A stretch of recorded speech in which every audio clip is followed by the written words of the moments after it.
Lord, you are the fountain of life, restorer of my soul. I worship you today.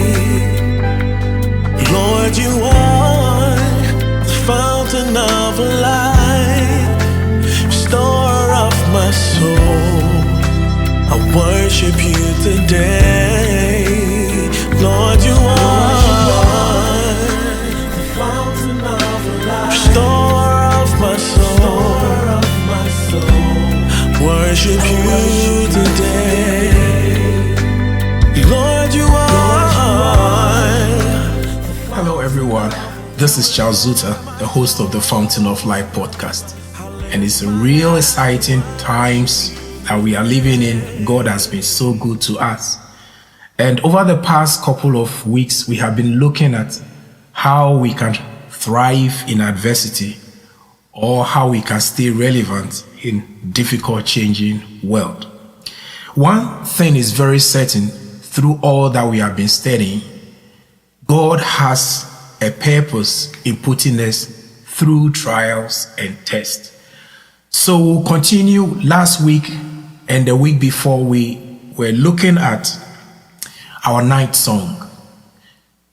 God doesn't just leave us in those difficult times and trials to fend for ourselves. He provides grace, He provides opportunity, and just like the Apostle Paul wrote, he said, His grace is sufficient for us. So God provides us grace in all those moments. But the question is, how do we react when we are going through difficult times?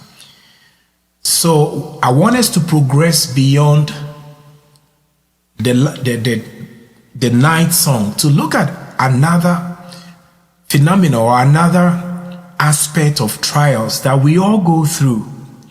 And I've captioned it, drinking at the bitter ponds of disappointment. Part of the testing that we go through in life is how we handle disappointments in life. Or when things don't go our way, when we want it, how we want it, how do we react? So we will look at a very classic example in the Old Testament, and we will continue to look at how God uses disappointments to give us stress tests in how we react to His will, His timing, His purposes. So it's so good to join me today, and I believe God is going to speak to our hearts even as we look at how to deal with the bitter ponds of disappointment in life. Let us go to the book of Exodus chapter 15. Exodus chapter 15. Excuse me, and verse 22. The people of Israel, if you read from the top of the chapter, they had just experienced tremendous miracle. God had parted the Red Sea, He's destroyed their enemies, and they are on a journey of a lifetime to possess their own inheritance. They have fabulous wealth with them because God made sure they plundered Egypt. But there is something that they had to learn, how to walk with God. And I guess that is where we all find ourselves sometimes. We have a lot of potential and opportunities, but how do we keep God at the center of it all? Verse 22. So Moses brought Israel from the Red Sea. Then they went out into the wilderness of Shur. And they went 3 days in the wilderness and found no water. Boy. Now when they came to Marah, they could not drink the waters of Marah, for they were bitter. Therefore the name of it was called Marah. And the people complained against Moses, saying, What shall we drink? So he cried out to the Lord, and the Lord showed him a tree. When he cast into the waters were made sweet. There he made a statue, he being God, made a statute and an ordinance for them. And there he tested them and said, If you diligently heed the voice of the Lord your God, and do what is right in his sight, give ear to his commandments, and keep all his statutes, I'll put none of the disease on you, which I have brought on Egyptians, for I am the Lord who heals you. I'm going to pause here. So we have a clear picture of the people of Israel. They are just celebrated a good victory. They are on their way. They don't have to worry about the Egyptian army anymore. But then they faced another challenge, which is normal in the desert, the challenge of finding water. And the Bible says that they had come 3 days journey without finding water. And physiologically, I think 3 days without drinking water will put you at the upper edge or upper limit of your survival as a human being. Beyond that, your systems will begin to shut down. So God brought them to that boundary, that limit. And the Bible says they saw water in the distance. So you can imagine the excitement, the aha moment. Oh gosh, finally we have some water to drink.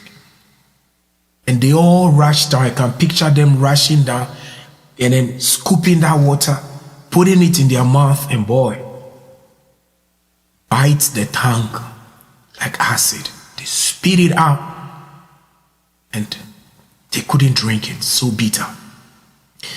You see, imagine their frustration. Imagine the deep sense of disappointment. It's like, oh boy, we are back to where it's all over again. We are just back where we started. The hope, the expectation, everything comes crashing down. And I guess we've all been there before, when you have maybe even a word from God and you have clear assurances in your heart and you are confident and everything looks okay. And then suddenly everything just whittles away like grains of sand. They just pass through your hands. How do you deal with those situations? The bitter pools and the bitter ponds of disappointment that come our way in life. Imagine these people as they sat there without hope, feeling so frustrated. I believe those are the moments where people curl themselves up in the sofa and don't want to even go out. Or for some, they just throw tantrums and feel like going to, resort to self-harm. Because suddenly the sun is out of the sky. That promotion maybe they coveted had just been given to somebody else. Or maybe that job they knew they were going to get, they just get a rejection letter.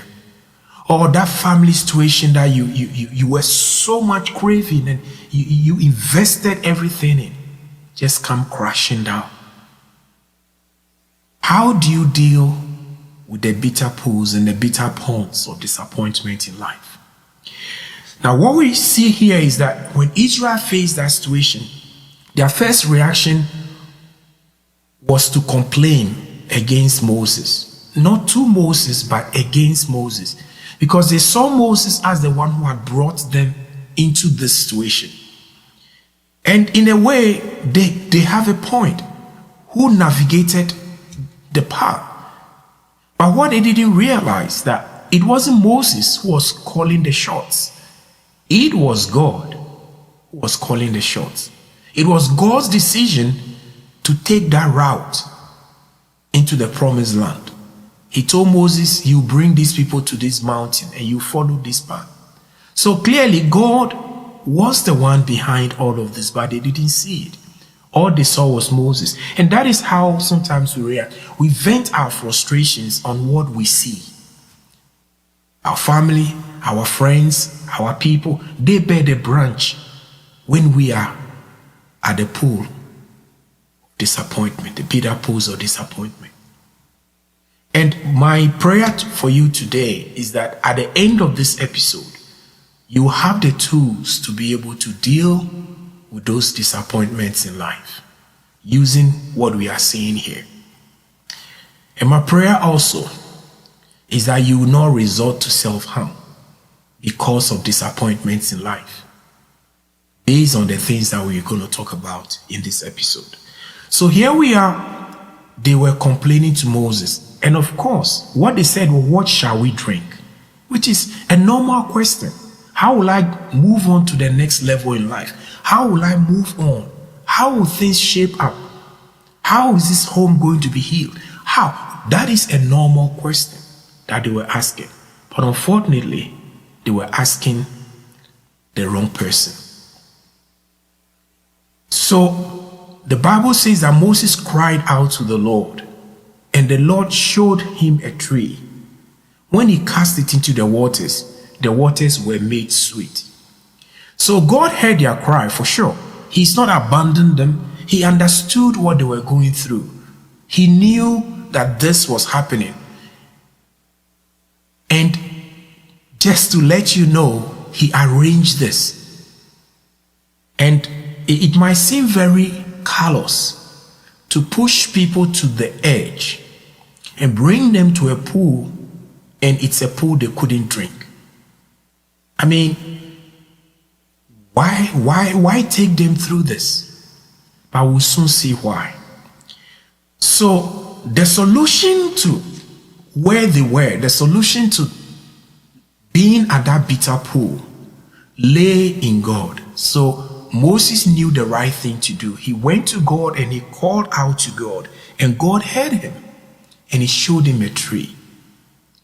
You see, every situation in life that has brought us to the point of disappointment, whether you are a person of faith or you are not a person of faith, there is a way out. And I'll speak from the perspective of the Bible. And that is, God has an answer. But he controls how he delivers that answer. It is not impossible for God to have prepared this pool to be sweet ahead of them.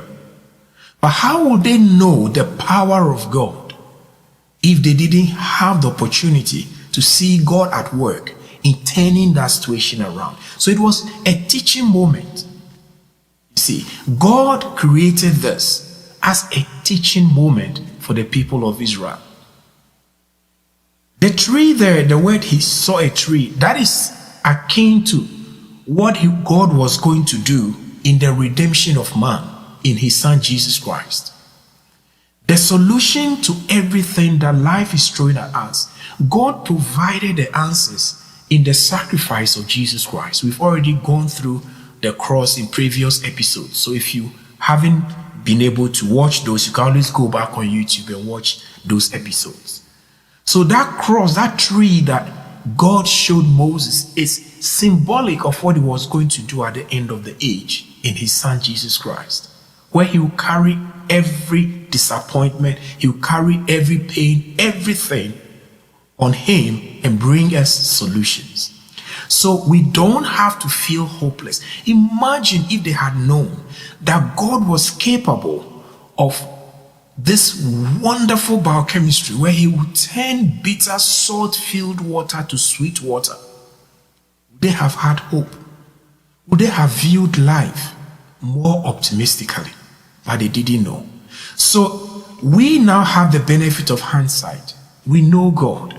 So when disappointments hit us, we should do what Moses did. We go to God and work with God, follow his instructions, and tap that solution out of Jesus Christ. The Bible says that the one who gave his son to us, why will he not with him also freely give us all things? That is God.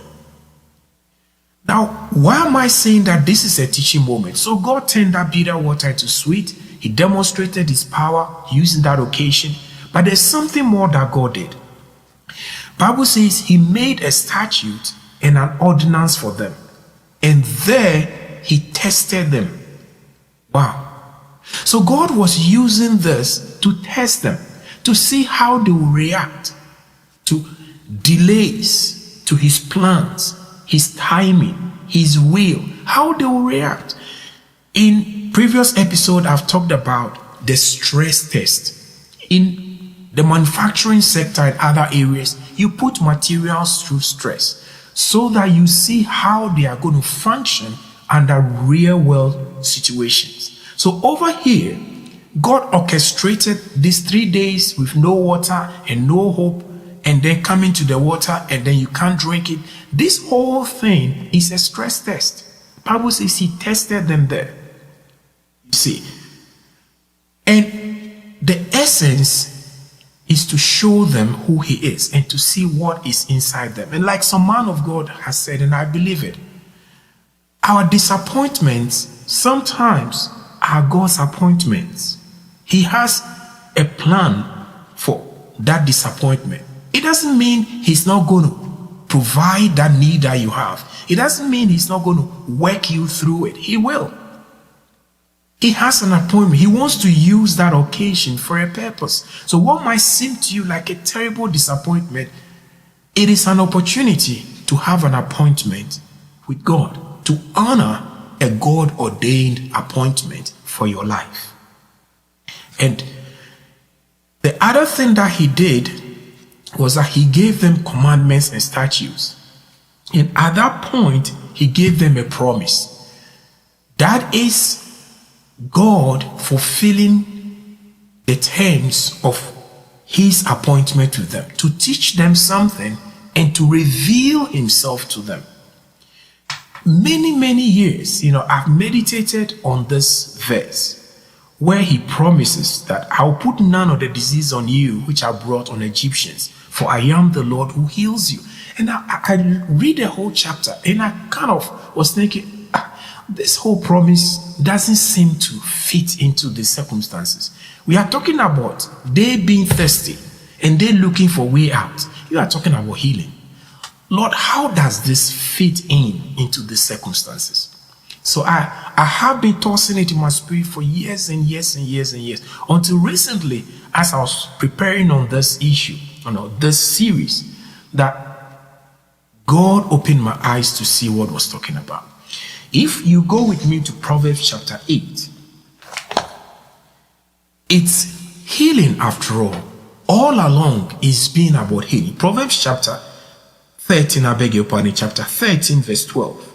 The Bible says, hope deferred makes the heart sick, but when the desire comes, it is a tree of life. So yes, when God tells them, I am the Lord who heals you, he knows the damaging effect when we go through disappointments. It shocks the system. It shocks the body. So it's appropriate for God to talk about healing at this point, because the whole testing that we're going through was how to deal with the bitter pulls and disappointments in life. And it takes the opportunity to tell them that, look, there is one side. If you yield to those disappointments and you yield and succumb to all of those, that is going to cause problems for you. And like Proverbs is saying, when the hope finally comes, it is a tree of life. There is another side. If you go with me, there is healing, there's grace, there's everything that is available. But primarily, the hope deferred makes the heart sick. And that is a test for us. God brings us through the ringer to shake us up, primarily to see what is inside us. But at the same time, he's also the Lord who heals us. He doesn't leave us at the mercy of those disappointments. He doesn't leave us at the mercy of those frustrations. He will heal us. But above all, he will provide a way out for us. So we have a choice when we face disappointments in life. That choice is to view it as an appointment with God. Lord, this situation hasn't worked out the way that I want. Things have turned south for me. Hope has been deferred. It's been drawn out. It's extended. It's prolonged. My hope is shriveled. Lord, I feel sick inside. But I'm going to turn my eyes onto the hills. From whence comes my help? You are the Lord who heals me emotionally. You are the Lord who restores my soul. You are the Lord who brings me back together. But most importantly, when we sit at the bitter pools in life, when we are found or find ourselves in those places of disappointment, there is something that we need to know, that God has an appointment with us. Why is God doing all of this to these people? And mostly, why is he doing it to us? Go to Deuteronomy chapter 8. Even as we close on this door, chapter 8, Bible says, every commandment which I come from verse 1, which I command you today, you must be careful to observe, that you may live and multiply and go in and possess the land of which the Lord swore to your fathers. And you shall remember that the Lord your God led you all these 40 years in the wilderness to humble you and test you, to know what is in your heart, whether you will keep his commandments or not. So all the things that they were going through, being at this bitter pool, not able to drink, being hungry and not knowing where food is going to come from, Bible says God used those as stress tests to humble them, to test them, and to know what is in their heart, whether they were going to obey his commandments. That is God. So the disappointments, they are appointments that God has. He caused them to hunger and fed them with manna which they did not know, so that they know that man does not live by bread alone, but by everything that comes from the mouth of God. Thirst and hunger was a way of stress for them, to help them to acquire that inner fortitude and strength to know how to depend on God. But most especially in verse 16, this is what the Bible says. It says, who fed you in the wilderness with manna, which your fathers did not know, that he might humble you and that he might test you, to do you good in the end. When we go through those moments and we are sitting at the bitter pools, let us remember God has an appointment with us. It is not wasted opportunity. That job that slipped from your hands is not going to define your life. That failure that came, that expectation that didn't happen, it is not the end of your life. Look at the bigger picture. Just look at God. So when the hope is deferred and it seems like nothing is ever going to work for you, be patient. Hold on to the Lord, because the Bible says when you pass that test, the purpose is that he will do you good at the end. He will do you good at the end. So view that good and apply yourself to that. And I pray that God will strengthen you, that when you find yourself sitting at that bitter pool, you are not going to give up on your faith, give up on God, because our disappointments really are appointments, the Lord. And so when he comes, he's going to challenge our faith, he's going to strengthen us, but he will also come with a blessing. He will also come and give us more than even what we expected. The people wanted water, but when God came, he didn't just change the water, the circumstances that was causing them stress. He didn't only change those circumstances, but he also enacted a covenant with them. He enacted an agreement with them, and he made them a promise. God is going to come your way in those moments of bitterness, in those moments of disappointment. It's going to be a test, and learn the lesson these people didn't learn, that it's an appointment with God, and God is going to make a way. Thank you so much for joining me today.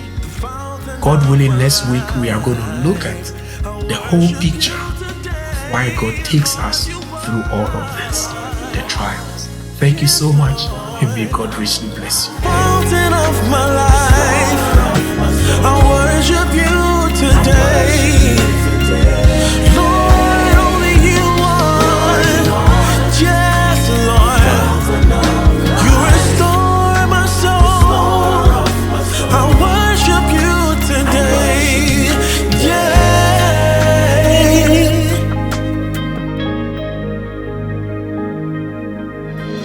The book of Matthew 11, 28 to 29. Come unto me, all ye that labor and are heavy laden, and I will give you rest. Take my yoke upon you and learn of me, for I am meek and lowly in heart, and ye shall find rest